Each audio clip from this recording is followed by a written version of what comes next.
embracing the Christian faith is simple, but not always easy.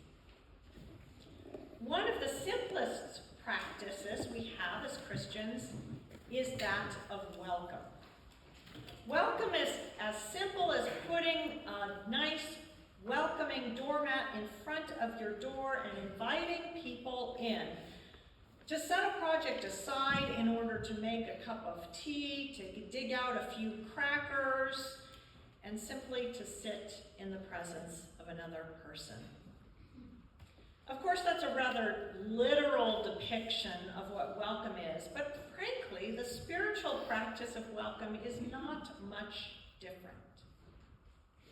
It's simply moving through the world with a willingness to let another person into your psyche, into your spiritual space, to encounter another person authentically and fully. And I bet you know how this looks. Human beings are finely tuned to see welcome in each other's expressions. We can see it in each other's body language. We can tell whether somebody has a spirit of welcome switched on or switched off. And you know what it's like when you go to New York City and you see people, and if you talk to them, it looks like you're bothering them. And maybe you are, I don't know. Now my family will tell you I'm famously switched off on airplanes.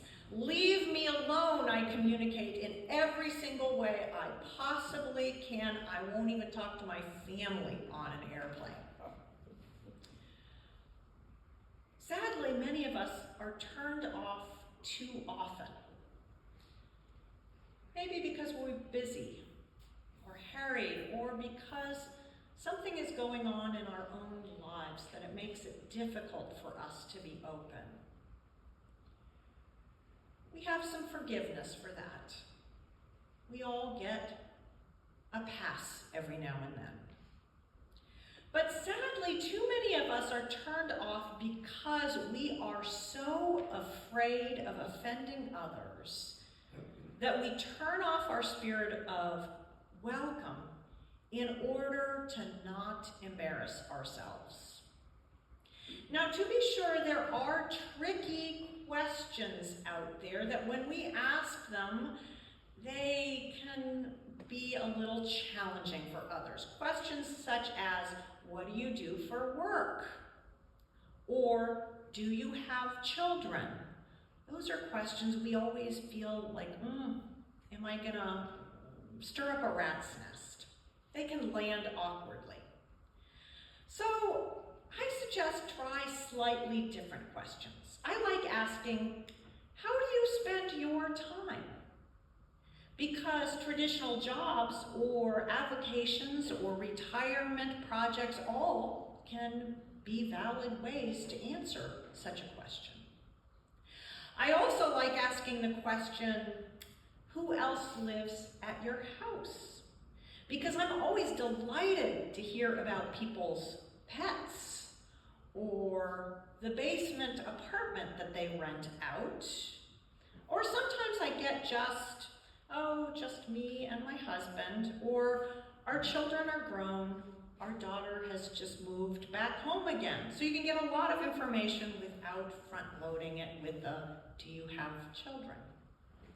Now, the truth of the matter is that once you get past that first conversation of welcome, once you're invited into some authentic connection with others, people, it frankly gets harder and harder to offend one another. The more we're welcomed into each other's hearts, the more we learn to trust each other's intentions and know the shape of each other's values. So all this is a habit of church as well. And that is why on those warm, sunny days, and even when it's slightly cool, we love before church to have those doors open and the greeter there to say hello to you as you come in the door. And we also try, all of us, to be those who welcome those who come into this church as strangers or visitors or friends. Again, some of us may feel a little flummoxed.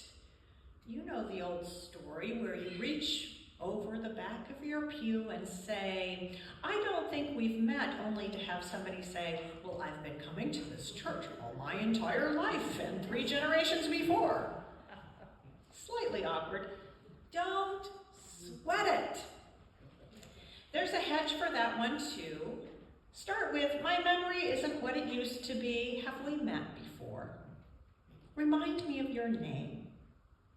Most people will laugh and know what you mean because, okay, let's do a show of hands. How many of you are really good at names? Right. Nobody is. So don't worry about if you don't remember somebody's name. Just ask again. They will be delighted that they get to ask your name too, because they've forgotten yours most likely. Welcoming each other, no matter who they are, is an essential Christian practice. And here's the beauty. Scripture reminds us today that that's how we welcome God. It's that simple.